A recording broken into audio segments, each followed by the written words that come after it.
Hey parents, welcome to the Marriage Channel. We're Brian and Tracy, and today we're going to bring a parenting topic to you. In fact, we're going to go all psychology on you today because we're going to talk about something called attachment types. This is something that came out all the way back in the 1960s, and today we're going to walk you through this image here to help you to understand your kid and how you can help contribute to your kid's attachment type. Here's the big idea. Our kids will grow up with a particular attachment type, which will impact the quality of their future relationships. Good parents will do everything they can to help their kids to form healthy attachments. So the attachment types is research that was done by John Bowlby and how he watched and studied how infants and children would attach to their primary caregivers, in most cases to the moms, and how the moms, the environment they created, the kids would adapt to that and start to attach or not attach based on the way the mom was interacting with the child and the environment that was created. And you can see in the image that we have two axes from left to right. We have low anxiety to high anxiety. And from bottom to top, we have low avoidance to high avoidance. So let's walk through these four different attachment types and how you can help your kids to become secure, which is the first and the best type. This is someone who has low avoidance and low anxiety. They're the S, they're secure. So this is a parent that feels like they know they're not a perfect parent, but they feel like they can raise their kids well. So the parent that's creating secure attachment with their child is going to go into parenting with confidence, create a structured environment, a loving environment, an environment then that the child feels like, number one, they can make good, strong connection with mom or the primary caregiver, and that they can interface with their environment and feel free to explore it and to make mistakes because they know that their attachment to mom is secure and they're going to be loved no matter what. So that means in their future, when they become an adult, they're not going to be afraid to attach or to have relationship with other people. They can be secure in their own attachment then with their significant other, in work relationships and friend relationships, because they're going to have low anxiety, they're not going to fear rejection, and they're going to have low avoidance because they've been raised in an environment where they have felt loved and accepted, so they're not worried about being scared of relationship or being rejected by someone. Next is a person with high avoidance and low anxiety, and this is what we call the avoidant person, the V. So this is an interesting one because this might be a mom or a primary caregiver that was maybe thrown into parenting at a time that they weren't ready for, maybe an unexpected pregnancy. Perhaps you were fully in your career and now it's been disrupted by becoming a parent.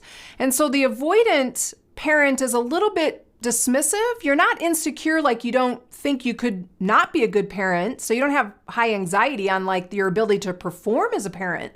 But you're not sure maybe you want to do it. So the way you come across with your kid, the way you maybe the environment that you create and the connection you have is a little bit distant, maybe a little bit cold, a little bit critical, because you're just kind of fighting in yourself a little bit of an ambivalence or not a desire to fully attach or to be as close with your child as someone that's with a more secure attachment. So for your kid then, raised in that kind of a home, as you become an adult, you develop that avoidant attachment style. It might be hard for you to find close relationships because you were raised in an environment where you're not sure if you're accepted, you're not sure, it's not safe necessarily to be in a relationship with someone. So you might be a little bit of a lone ranger and you might not have a lot of close friendships, and even romantic relationships might be hard for you because you're just high in avoidance. You're very cautious about relationship, so you avoid it.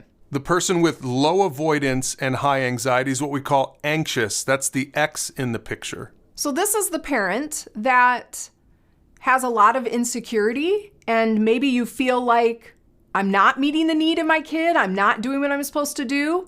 And so you just are full of angst, you're full of fear.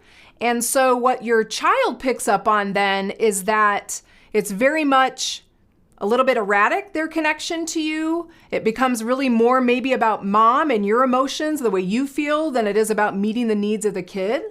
So you just have a lot of anxiety, and so your kid feels that anxiety, right? And feels that insecurity in the environment. And so usually the reaction to that is then the child wants to make connection to their caregiver, but they're not sure if they're going to be received based on the emotion of mom or the caregiver. So as you become an adult, the anxious attachment style is a person that's desperate for attention, desperate for approval. If someone kind of rejects you or maybe doesn't call you back right away, you might turn that into something much bigger than it needs to be because you have this anxious attachment where you're high on anxiety of, am I accepted by the people that are supposed to love me? And you're low in avoidance because you're desperate for connection. You want to be close to people. You're just not sure they want to be close to you. And that leaves us with the D, the person with high avoidance and high anxiety. And that's the person with the disordered or the disorganized attachment type. So this disordered attachment is a little bit confusing. This is just the person that's kind of going back and forth between an anxious attachment and an avoidant attachment. So sometimes like you're just kind of ambivalent and you're just distant and cold. You don't really want to be attached at all. And then other times you're anxious and kind of ruled by fear and want connection and maybe fear being rejected. And so again, a child being raised in a disordered environment is just going to feel like you're all over the place. I don't know from day to day what mom or caregiver I'm interacting with. And it just creates a lot of chaos. And it just creates a person themselves that's going to go between pushing people away and then desperate for their attention. And it just creates kind of a disordered, disorganized attachment style. So those are the 4 attachment types: the secure person, the avoidant person, the anxious person, and the disordered person. And I want to go back to what we started with, the big idea. Remember, parents, our kids will grow up with a particular attachment type, which will impact the quality of their future relationships. So your job as a good parent is to do everything that you can to help your kids to form those healthy attachments and to grow up to be secure adults.